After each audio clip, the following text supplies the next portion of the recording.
I am back with something new and hopefully something fresh in your ears.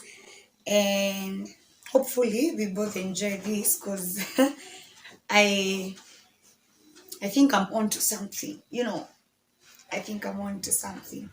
Anyway, so I have been thinking about friendships a lot. And I am not really good with keeping friends, but that is something that used to be my story, but now is changing quite drastically, and I hope I get there. Yeah.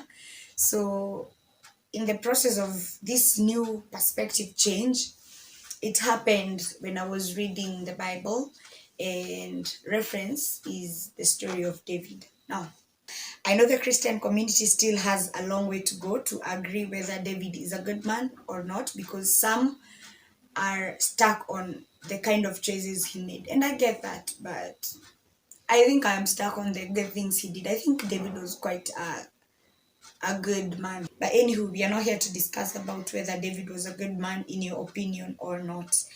I want to tell you something that I learned from his story. Now, if you read from 1 Samuel chapter 18, you will learn that David had a friend. David had a close friend, and this friend's name was Jonathan. And from what the Bible describes of the two of them, they are covenant friends, covenant brothers. As in, David loved Jonathan as his own soul, way more than the love of a woman. I'm telling you, this is a story I would want to learn more about, because it's incredible how one can form such a strong bond with someone who is not blood related, who is not, you're not married to or anything like that, but it was such a strong connection. For a long time, I have not been big on close friends. One, because it has been quite a big disappointment if I'm to think about my past friendships. But nonetheless, it's been difficult because that's not a culture that was quite encouraged at home. You know, those Christian African homes where you don't hang out in people's houses, you only get to play with them outside, and then after that, you have to go back to your life and pretend like you never knew them. You can't go to their homes, you can't see them at the hours you want, and such things. And you know what they say about Christian homes? Okay, it's not what they say, it's really what I am saying. If you've been raised in a Christian home or you have observed, you know that the outcome can either be one of the three. So either one of the kids or more, they turn out to be exactly as was the intent of the parent. So therefore, they follow the rules, they love Jesus, they love people, they become exemplary in everything they do. And while this is rare, it is an appealing outcome. Like, I would love to be one of those parents who raises their kids to become exactly how and I envision them to be, raising a godly offspring and all. Yeah. But unfortunately, it is not a common outcome. The most common outcome is the rebels. In most Christian homes, we have the rebels.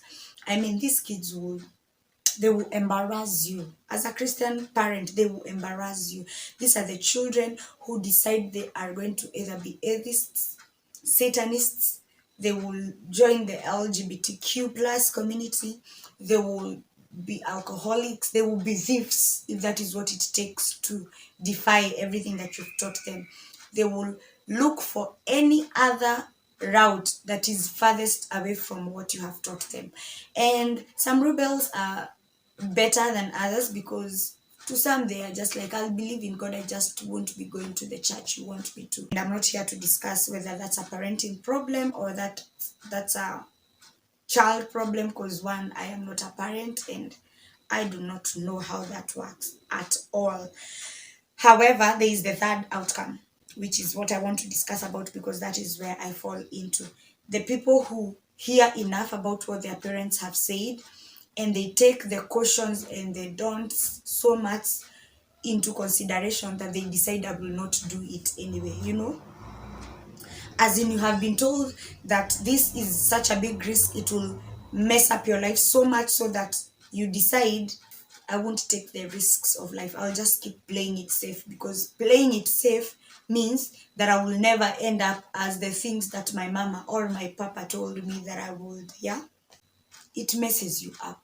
Honestly, it just messes you up, and that's where I come in very much. So one of the areas it messed me up is the areas of friendships. I have just struggled with keeping friends. I am really good at making friends. Honestly, I am awesome at making friends, because I'd go into spaces, and then because I'm also very observative, I'll pick up on things and I'll know how to turn the conversations.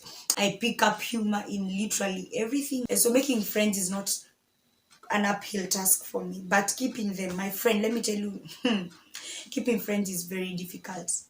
That is why I needed some help, which is why Jesus comes into the picture. So I was reading the story of David, and in Samuel chapter, First Samuel chapter 18, we figure out that David finds this awesome friend called Jonathan, and theirs becomes a covenant brotherhood, a friendship that is bound by covenant, because they are so in sync and they love each other so much that they are not willing to end that friendship within just their lifetime. It becomes a generational thing. They vow that even after our deaths, we will still maintain integrity for our families for the sake of this friendship. However, the problem is, as a society, we have eroded the meanings of things so much so that they lack their value. I don't think hanging with someone all the time makes them their best friend. It makes them a close friend because you are investing time in them or with them, but that does not make them your covenant friends. Covenant friends, they are those ones, they just have to be from Jesus. Honestly, those ones can just be from God. And that's the catch with this whole conversation we are having. Before David met Jonathan, he was just a mere boy and he was a shepherd. He did not need a Jonathan. David did not need a Jonathan when he was a shepherd. He was okay with sheep and his harp and killing lions and his sling and stone and all that. But the moment that God sent Prophet Samuel to anoint David, that's it. Things began to shift, because now you are anointed king. Now you have to walk in purpose. The minute you start walking in the purpose that God has intended for your life, your Jonathan has to show up, because it is really not good for man to be alone. And I know we mean that in the sense of, husbands and wives. I get that, and I'm not saying that is not true. All I am saying is that generally it is just not good for man to be alone, especially in pursuit of purpose.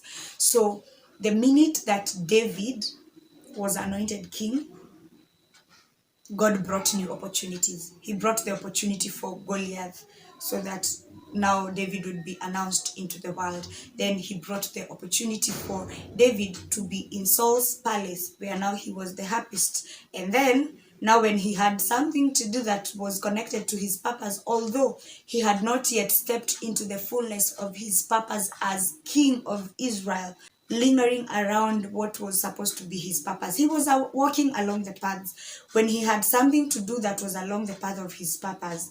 And when he had been announced, so that it was clear to him and to the people around that he carried something, that God had anointed him for something, then God brought a Jonathan. And that's when their connection with Jonathan happened.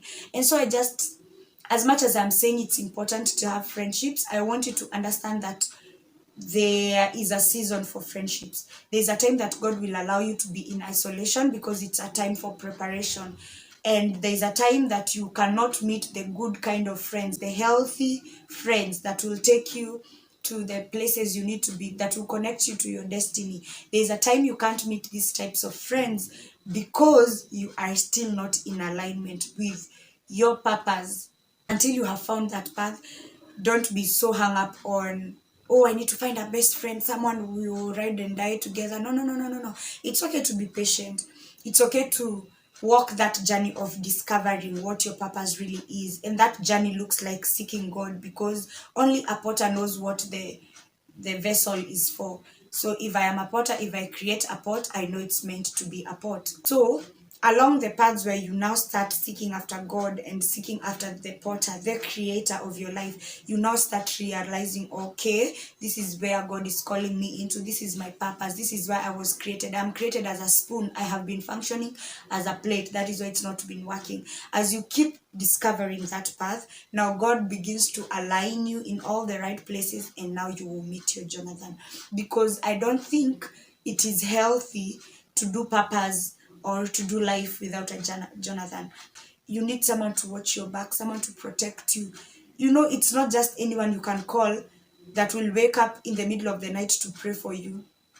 Even if you are married, sometimes your spouse will not want to wake up and pray with you in the middle of the night. Or sometimes it's that spouse you want to wake up in the middle of the night and pray about. So you need a Jonathan to do life. You need a Jonathan to be there for you in times of crisis, in terms of high winds, and even in the mundane of things of life. Yeah. And the beauty with Jonathans is that they are quote unquote for a lifetime. They are people you get to keep for generations. People whose kids become your kids' friends. People who share the same ideologies and mindsets, and they are walking in the same path as you. They are pursuing similar things as you. Yeah. And I think it's very important to identify whether you have a Jonathan in your life or not, so that this thing for, oh, this is my best friend, and then a year later you guys are done, then tomorrow you have a new best friend, so that this thing is no longer a thing. When you are saying that this person is your covenant sister or your covenant brother, my covenant friend, it is from a place of deep understanding and revelation that God has allowed you to see how this person is instrumental for your life. Yeah. After having Jonathan, that is in First Samuel, you keep reading the whole of First Samuel, and you go even to Second Samuel. You realize now how David walks his life with Jonathan, how Jonathan helps him and all that, and then he becomes king. And after he is king now, he is now walking in the fullness of his purpose in life. Yeah. When you get to that level, or rather when you are closely approaching to that level, you need more than a Jonathan. A Jonathan is a constant. They will be there. You will have Jesus, and then you'll have a Jonathan. So you keep walking this path. You are sure that I have someone. Because if you keep reading the Bible, you realize, like, after David and Jonathan connected like that, David now married. He married this Saul's daughter called Micah, Michal, that whatever the name is, it's Michal. That's that woman. David marries, and then eventually he marries other women like Abigail, Bathsheba comes on later, and a couple of more marriages happen. But there was always a Jonathan in the picture. Then, when now as he is king, David operates with a new clique of people, and they are called the three men of David. They did similar things like David did. So where David was killing giants, even these ones were killing giants. Whatever David was fighting, these ones were fighting with him. There were times when David had to take a backseat so that these men would take the lead. They were like, you are the king, you sit and we will do this. You always need someone who will hold your hands up. You see, like how Moses, he needed, was it Ur and Aaron, to keep his hands lifted during the battle. You need people to do the things that you are doing. And I think God is intentional on planting the three men of David in your life when you are already walking in purpose. You are walking in the fullness of who you're supposed to be. He plants specific people in your life, people who are going to either be your business partners, people you're going to have to do marriage with. Marriage is for two, but then it's also a community. You need people to talk with about your marriage, people to go out on couple retreats and discuss matters that are crucial to, I mean, the Jonathan can be part, but I'm saying you also need other people who will help you do your company, do your ministry, I don't know, do motherhood. Sometimes you just need people to help you in the motherhood journey, or as a wife, or as a servant, or as a CEO, whatever it may be. When you are working in that specific path that God has intended for your life, there comes to a point where God introduces the three men of David. Now this can be your five men or women. At this point, I hope you just understand. You need to have a Jonathan and then the three men of David. Now, I don't think it's entirely your responsibility to choose this men. or these people in your life. I think because you've walked with God enough for you to figure out that this is my path for life. As you're walking in your path of life, God plants them because He knows you're gonna need them. You're going to need 3 men who will fight just as hard as you do, if not more than you. You know, you're gonna need people to walk with you the whole distance. And Jonathan is always a constant. However, there are things that you tell Jonathan that you can't tell the 3 men, but also there are battles that the 3 men will fight that Jonathan doesn't have to fight. You know, Jonathan can pray with you in the night and tell you that, you know, there's danger coming, and then the 3 men will go to war and they will fight with you. You know, if it's the company you're running, your best friend, that covenant person, Jonathan, may not be part of the company, but they may be praying with you, they may be consolidating funds along the side with you, but it takes these 3 men to actually make the business successful. Do you see what I mean? And then aside from the 3 men of David, there is something else. If you keep reading the whole of Second Samuel, First Kings, Second Kings, just read the Bible, my friends. Just read the Bible. Eventually you figure out that other than Jonathan and the 3 men, so we have 4, there was always another part of the circle. Because this is the thing I learned about friendships. You actually need to have a circle to begin with, because this circle, it sort of creates a boundary for which people can get in or out of your life. So within this circle, you are standing in the middle, and where you're standing, you have Jesus. You're carrying the essence of God inside of you. So Jesus is never an option. We are not compromising on Christianity or our faith or any of that.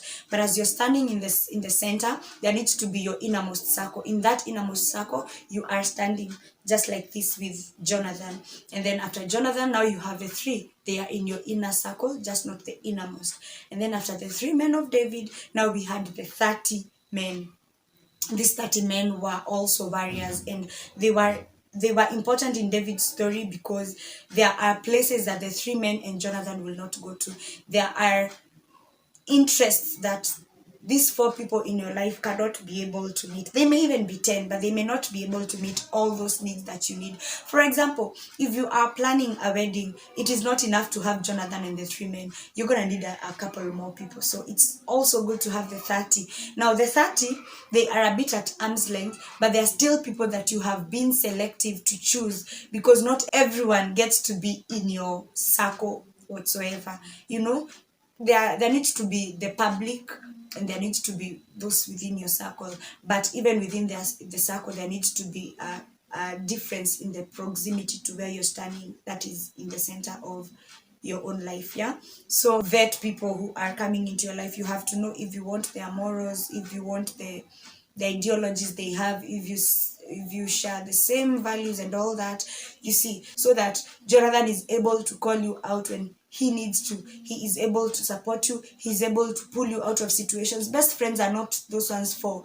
I will go in the trenches with you. Of course, if you need to go into the trenches with them, you are going, but you're not going there so that you can cause trouble. You are going there to get your friend out. I think that is the essence of Jonathan. I am here to support you. I'm here to wipe your tears, but I'm also here to tell you that this is not where you deserve to be. We are not going to plan a pity party and stay in this mess forever. Yeah, this Jonathan has to have your best interest at heart, and the 3 men as well.